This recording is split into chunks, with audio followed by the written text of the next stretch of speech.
Hello, everybody. Betsy Davis, Chief Marketing Officer of Sandy Alexander, here for another episode of Colorbar with Kim Opdyke. Hi, Betsy. Good to see you. You as well. I'm excited about today's episode. It may be a little over my head, so I am here to learn all things about direct mail, technology, and automation, so I'm in. I'm excited because I think it's one of the first times that we've really talked about one of the things I'm most passionate about, and obviously that Sandy Alexander is very passionate about, which is direct mail. And we're going to be talking to two people that I think are probably even more passionate than me, maybe the two most passionate people I know about direct mail. But we're going to talk trends that we're seeing. We're going to talk how technology is powering direct mail, and then the ever-present conversation of postage and savings and opportunities there as we head into the end of this year and into 2026. So without further ado, let me introduce our esteemed guest, Chris Lien, who is EVP of Postal Affairs for BCC Software. Chris, welcome. Thank you. Glad to be here. And then David Rosendahl, who is co-founder and president of MindFire. Hey, thanks for having me. You're so welcome. Well, listen, I teed this up and just told the guys, be prepared for a quick 30-second little overview, because if I try to describe all the things that each of them do, I would fail miserably. So, Dave, I'll start with you to just give everybody a little background as to who is MindFire and where your passion for direct mail has stemmed from all these years. Sure. So MindFire at its core is a marketing technology platform, and our mission is to really transform traditional direct mail into an integrated multi-channel campaign by connecting the offline physical mail with digital touch points like landing pages and email sequences, social media. And so our clients are generally high volume direct mail printers, agencies, and brands that want to maximize their spend in direct mail. And so across both the physical, the direct mail, and digital, our goal is to maximize ROI and make that clear once and for all, putting direct mail on equal footing with digital marketing so that it's measurable and so that the attribution to revenue is clear. And that's our goal, to make data-driven direct mail measurable and provide an engaging way for consumers to engage with mail that at every step is trackable. Love that. I cannot wait to dig in more to all of that. Chris, tell us a little bit about BCC, something that's also powering most of us as printers and direct mail partners. All right, thank you. So BCC Software has been around for over 40 years. And what we provide is the software and the services that transform questionable name and address data into actionable information. Our goal is to make sure that the list of names and addresses are complete, correct, and current, and that the mail that's being prepared, in mostly direct mail, gets to the right recipient in a timely, predictable, and ultimate manner. Our customers, and there's over 5,500 of them, are producing tens of billions of pieces of mail that are processed through the Postal Service. And our job is to make every mail piece count. So we want to make sure that as those addresses are kept clean and the mail lists are pre-sorted to get the best discounts from the Postal Service, we want to also track those mail pieces. And the technology that the Postal Service has been developing in concert with BCC Software and our customers is now bringing to light visibility and action that helps customers leverage that piece of mail. And with digital communication, we can prime the mailbox so that as that piece is on its journey, it increases the response rate for somebody for that direct mail. I love that. You both, as I've mentioned, are such advocates. I was saying to Kim this morning that I've talked about D-Scoop on Colorbar before and the Edge event that we attended, and these two were on stage, and it was like palpable, the energy talking about direct mail, if that's possible. But they were teasing me. Dave was like, do you guys remember Betsy sitting in the front row, like scribbling notes? And yeah, like my eyes were lit up talking about some of the things that we'll even talk about today. While Having a little bit of a nerd moment at D-Scoop and on direct mail. So Kim talks about being a dining nerd. She's our COO of our Dine Tech division. So she was like, so you guys are the direct mail nerds? Like I'm the dining nerd? I'll own that. I'm okay owning that title. We'll take it. Yeah, exactly. But again, you guys are passionate about it, but I would love to hear, you both have talked about the digital aspect, and we're always talking about digital marketing, but we all still believe in the power of direct mail. Why do you still see and believe that it's one of still the most relevant channels that marketers have to tap into today? Well, I'll jump in first here on that, Betsy.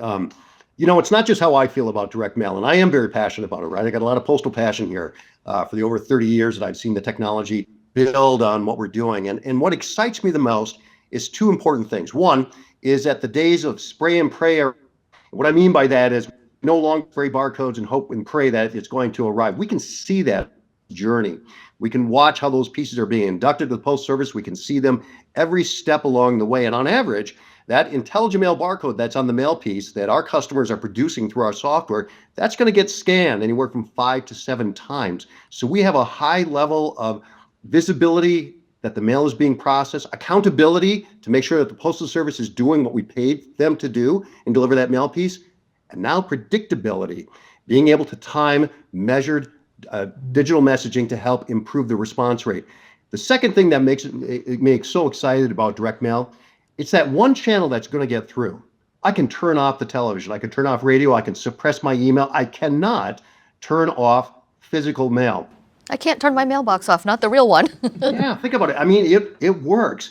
And it's not just Chris Lien saying that. The Postal Service every year has been doing this. They used to call it a household diary study. Now it's the mail survey that they do. The latest one, surveying that for 2024, shows that direct mail is consistently looked at, scanned, or set aside to take, to review and take advantage of later. And we're talking 70%. So for the last over 10 years, 70% consistently year over year is going to get looked at. I often ask people, how many unread emails do you have in your inbox? 10, 20, 100?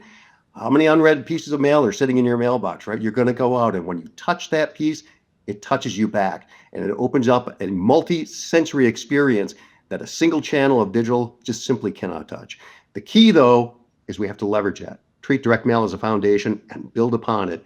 And that's where we're seeing some of the most exciting transformations in this industry, transformations I haven't seen in over 30 years.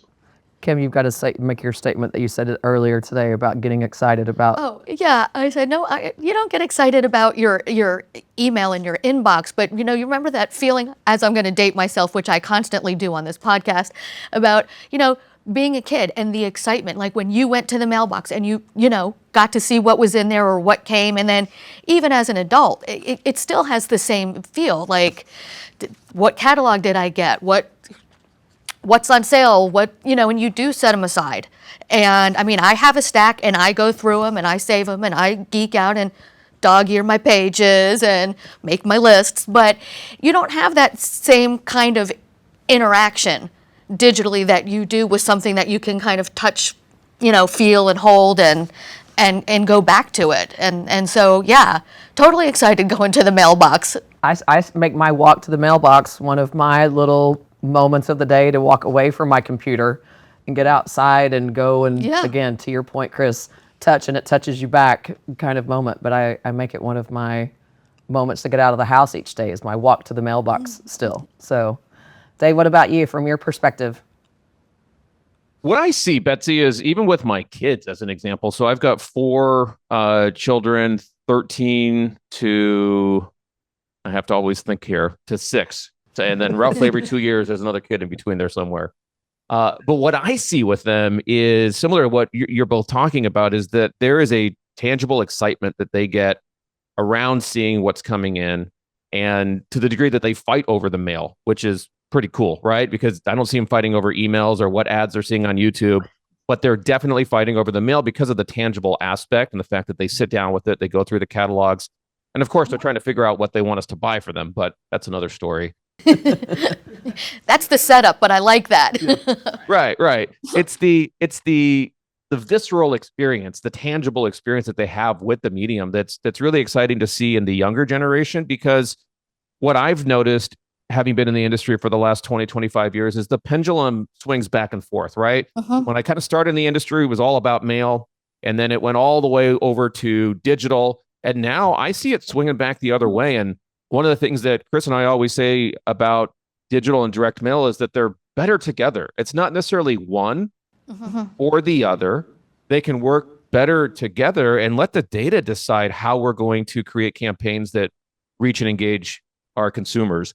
The other thing, and I'm surprised Chris didn't drop this yet, one of his patented phrases is that What excites me is the fact that we're moving from volume of mail to value, right? If you look over the last 5 to 10 years, obviously overall direct mail volume has been coming down.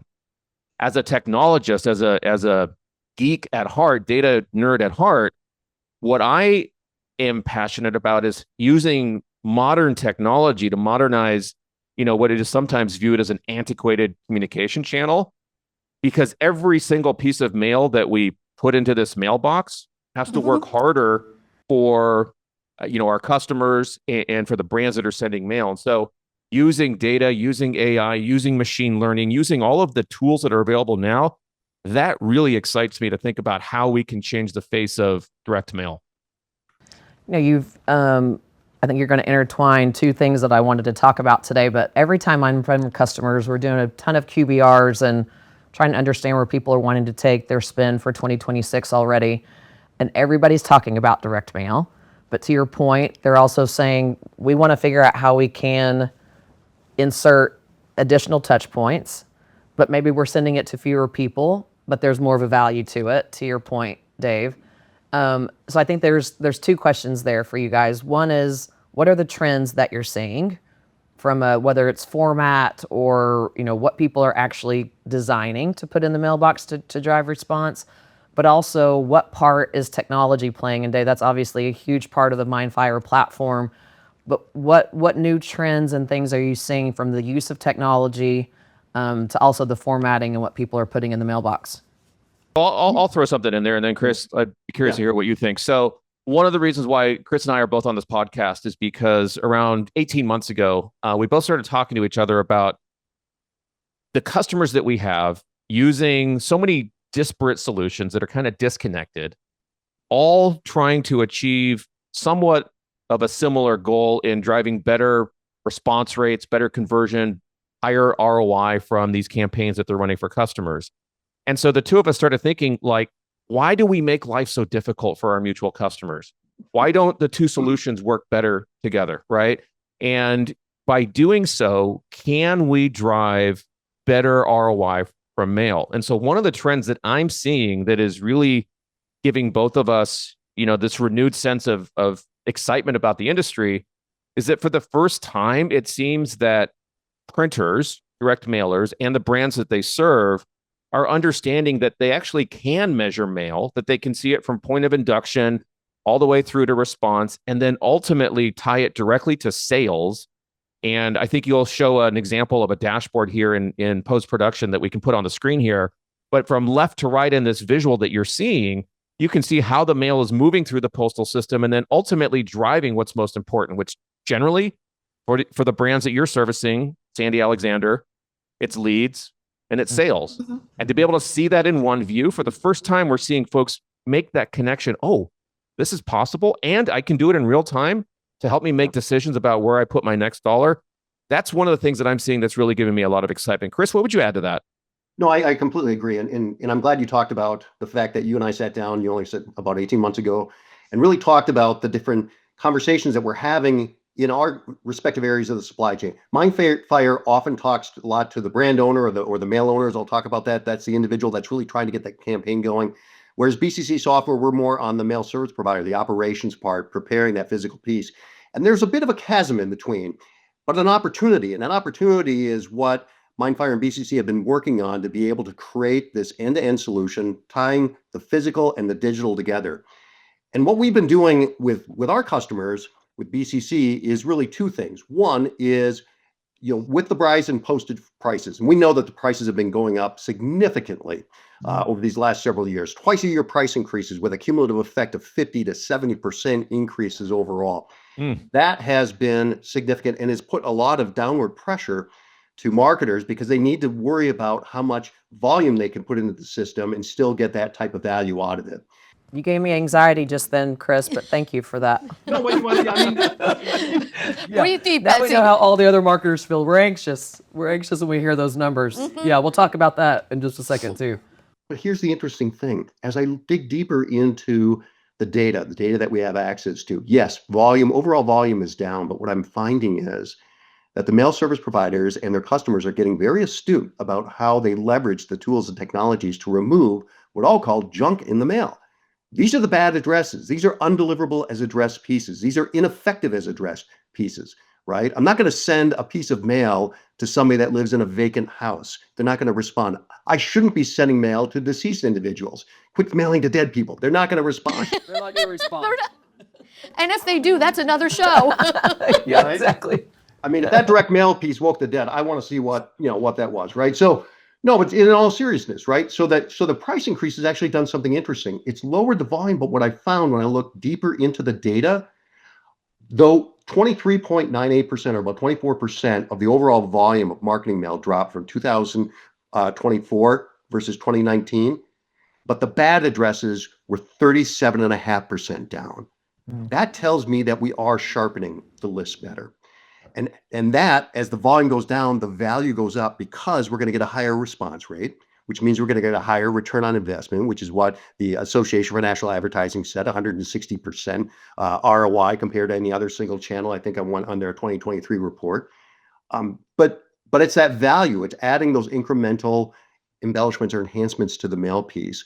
And now with the Postal Service and some of the promotion discounts, you're getting a discount off of your postage as well. So you're increasing the value of the mail piece. You're increasing the return on investment.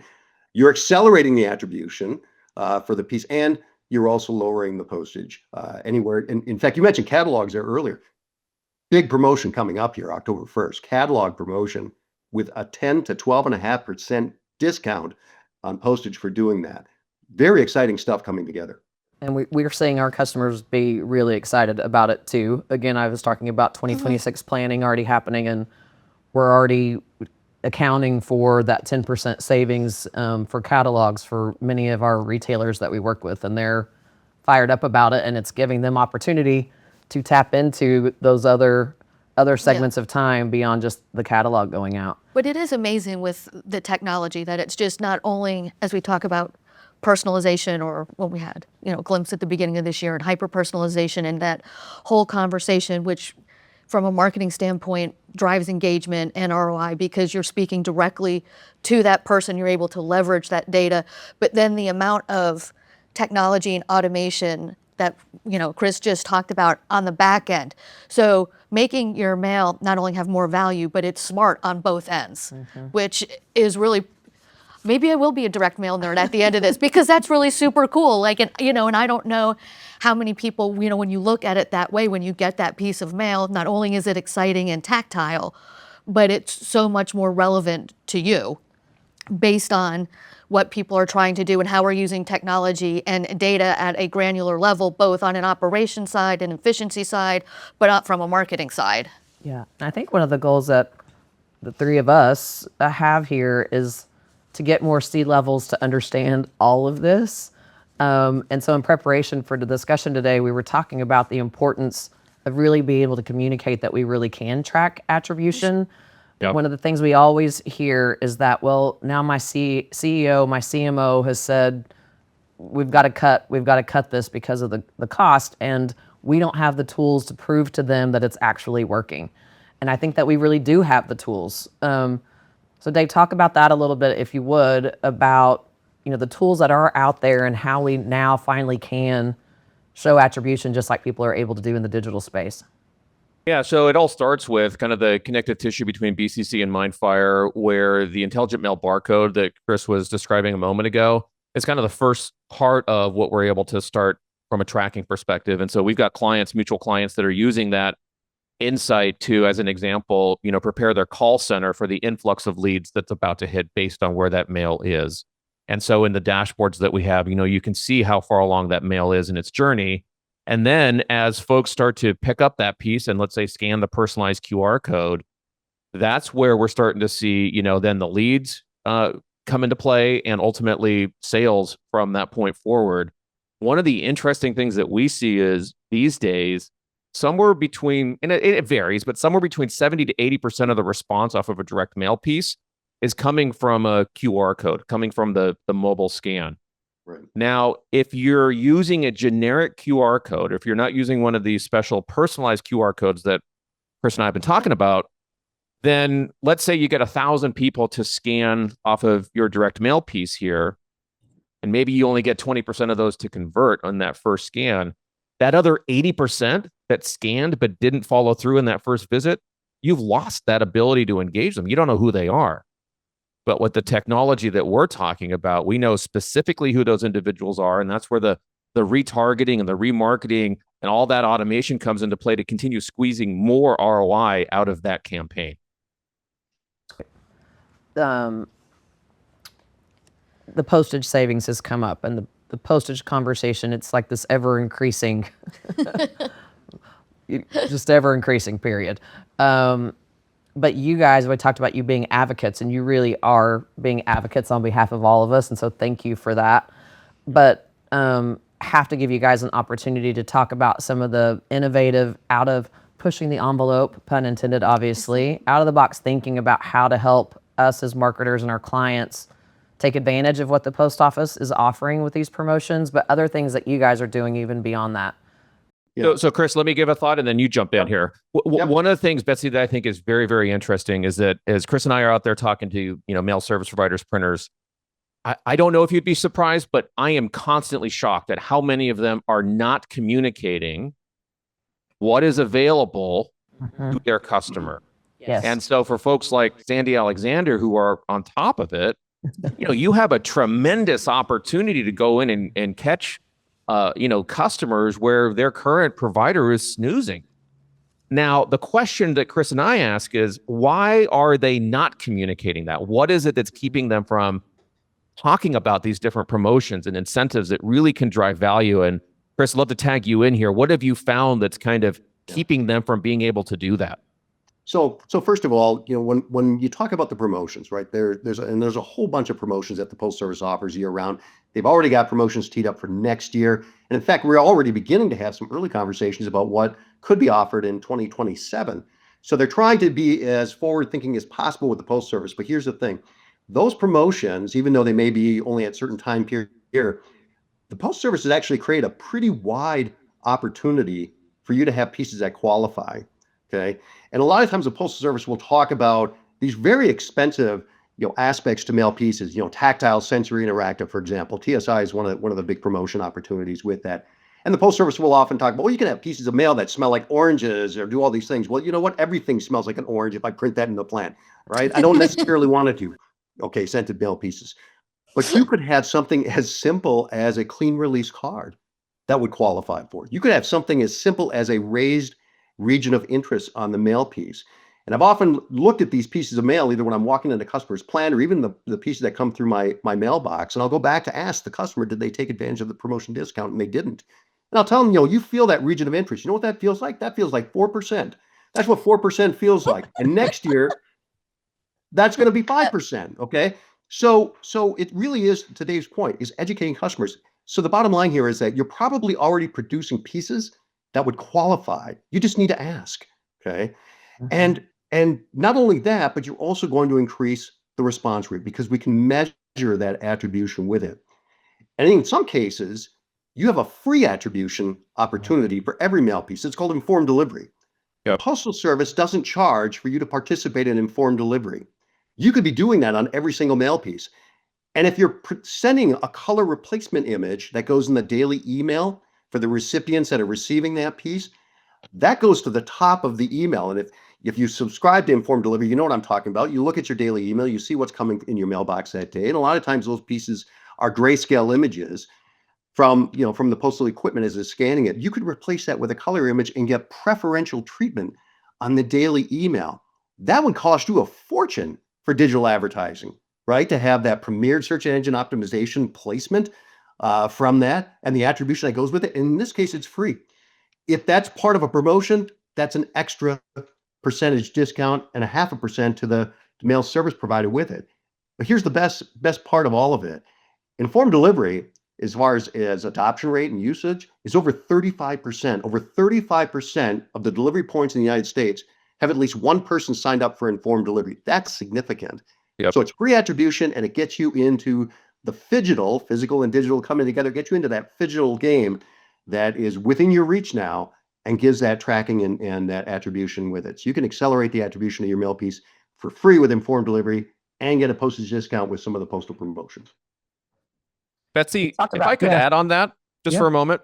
One of the things that I see is that there is somewhat of a acrimonious relationship between the industry, mail owners, mail service providers, and USPS. It's almost viewed as if, there's this wide disconnect and they're trying to make life harder for everyone. And what I would like to tell people, just humbly submit to everybody, is that's not the case. They've got a very complex $80 billion organization that they're trying to move in real time, adjust in real time. And they are very committed to listening and trying to take the feedback that we as industry provide to them. We see it, Chris and I see it from inside the four walls there in DC. These are high caliber, very informed, highly intelligent, very dedicated public servants that are trying to figure out how to make this thing work. And so what I would humbly suggest to your listeners is that instead of, griping about everything and complaining that the glass is, half empty, let's look at ways that we can work together and leverage the technology that is available right here and now in order to start to, turn things around and look at things in a more positive light. Yeah. I agree, Dave. One other stat to share real quick, because I asked the Postal Service recently, how many pieces year to date are participating in these promotions? And they shared with me that for first class mail, it's 23%, less than a fourth of the first class pieces that could be participating in are doing it. And for marketing mail, and you would think it'd be pretty high, it was under 50%, about 46% of the pieces that are marketing mail or advertising, direct mail opportunities, did not subscribe with that. And I get it. I understand a lot of mail service providers. In fact, they told me directly, Chris, I don't know how to do it. I don't know how to sell it. And I don't know how to make money on it, right? Yep. This is an opportunity for the mail owner. I don't get anything out of it. Well, I'll tell you what, we're going to help you with that. BCC Software, we're launching an assist program. We haven't finalized on the name yet. You'll be seeing in the next several weeks here. That'll be a tool in the technology that will help you to enroll in these promotions, get that informed delivery, facilitate working with the Postal Service, take away that scariness of the business customer gateway, and open up an opportunity for you to maximize the value of the mail and increase the ROI. Chris, I'm thrilled to hear that you said that you're creating something, because what I was going to say is, Dave, when you mentioned that us as printers and direct mail providers for our customers aren't doing it, we're blessed enough that we have somebody on our team that is a postal expert, and we have the opportunity to invest in that as an organization, but many don't. And it can be overwhelming. I think it's overwhelming for our customers to really understand what is tactile versus not. Does the QR code, does it work? Does it not? It's definitely overwhelming. Absolutely overwhelming. Customer, is this going to qualify as a catalog? So it becomes this other. So one of the things I was going to say is that I feel like people aren't educated enough to really understand, how do I take advantage of it? Is it worth the effort? Obviously it is, when you look at the savings, when you feel that 4%. Yes. So it's really encouraging, and I appreciate the fact that you guys are putting in energy to help from the education side of it, because I do think that's one of the major hindrance points of being able to really take advantage of it as we should. Kim, you were going to make a comment. No, I'm just think that education is just probably a big part of it. Plus, when you kind of look at marketers, and I don't know if this is an accurate statement, just when we were talking earlier, where a lot of people only grew up in a digital environment. So really understanding what goes into direct mail and postage, and understanding how to make it efficient and relevant and trackable. I think all of this technology is really very interesting and probably goes a really long way in helping it to be like more approachable. Yeah. Like very approachable, marketable. I can track it. I can go to my boss and say, we don't need to cut back because this is relevant. This is what it did, and here's the data to back that up. And so I think a lot of those things make that story a lot easier to tell. Yep. I'm glad you brought that up. I'm glad we're talking about education, because I wanted to share with your listeners. So in addition to my day job at Postal Affairs for BCC Software, I'm also the chairman of the board for the National Postal Forum. And we had NPF this year in Nashville, Tennessee. 5,700 people attended at NPF this year. 5,700. That's the largest turnout since 2008. Okay. Great. So huge turnout. And most of that was industry, right? There were only about 900 so postal employees. So it was a big push from the industry. And when I look at the demographics of who attended, it's precisely what you're talking about. These are younger people coming into our space, or late millennials, Gen Zs coming into our space. And 46% of the 5,700 were first-time attendees to the National Postal Forum. thirsty minds, anxious to see what's going on. We hosted a direct effect challenge at MPF. Over 100 college students, these bright minds that are coming into our space that are understanding and feeling the power of direct mail. So I'm very, very excited with that part of it. But you're absolutely right. We as an industry need to be prepared to put our arms around these newcomers, help them to accelerate their education, and really see that direct mail and the opportunity of physical and digital together is so transformative right now. And it really is a big shining future for all of them, because we'll have that platform of physical piece and we can prime the mailbox with the messages. We can increase the response rate. It's a win-win. And the final point, I'm again going back to the catalogs. I cannot wait for holiday season, October 1st, Exactly. fourth quarter calendar year, to see the innovation that our customers and the mail owners are going to be doing with that catalog promotion. And yet, Chris, let me ask you a question. What percentage of brands out there doing catalogs do you think are aware of this promotion? Very few, Dave. I mean, it's very, very few. The certainly the ones that have been producing catalogs, the bigger, more sophisticated that have been doing it. But you know what? The Postal Service has made it so easy. All you need are 12 pages bound together with at least 2 items for sale. That's it, right? So a lot of things could qualify as a catalog for this promotion. It doesn't have to be the big, expensive, perfectly bound piece that we see. Those are wonderful and they get great results. But it can be something as simple as what we call a magalog or some of these smaller pieces. So the creativity opportunity is there, and it's going to run for 9 months. What a great opportunity for us in the industry to take advantage of a huge promotion, and also simultaneously, by the way, show to the Postal Service and all the postal governance that, if you give us an opportunity like this promotion, we'll take advantage of it and we'll actually increase our catalog mail volume. We're going to be alongside you guys trying to evangelize this. Yes. We have a white paper that we've put together about the resurgence of catalogs and talk about that. And we're already coming up with our campaign in advance of Q4 to try to spread the word and let marketers know that these opportunities are out there. Yeah. Wonderful. So we have just a few more minutes, but I have a couple more things. So we've talked about, we're getting ready to head into holiday. We're heading into 2026. If you were going to tell marketers one thing that they need to be thinking about when it comes to direct mail, or take your blinders off when it comes to direct mail, what would that be? I would say a couple things. First of all, direct mail isn't about volume anymore per se. It's about creating conversation starters. It's phygital. It's the physical and digital integration that creates exponentially better results, not just additive. It's not just accretive. Because at every spot in the funnel, getting those two to work together really has some transformative effects. I think that also the future of mail is intelligent. It's measurable. It's conversational. And I'm using that word intentionally because there's some exciting things, Betsy, you know what I'm talking about, that are on the horizon. Yeah, that make mail an amazing channel for brands to be able to engage their customers with. So I would say, you know what, marketers, hang in there and lean into podcasts like this and folks like Sandy Alexander to get educated, because there are some exciting things around the corner. You're going to have to come back whenever and tell the story. We're going to have a case study. We're going to have case studies to share. Excellent. We're teasing something intentionally here, folks. Chris Lien knows what I'm talking about. Betsy knows. Yep. We're teeing it up. We're teasing you with this. Yes. Chris, what else would you have to add?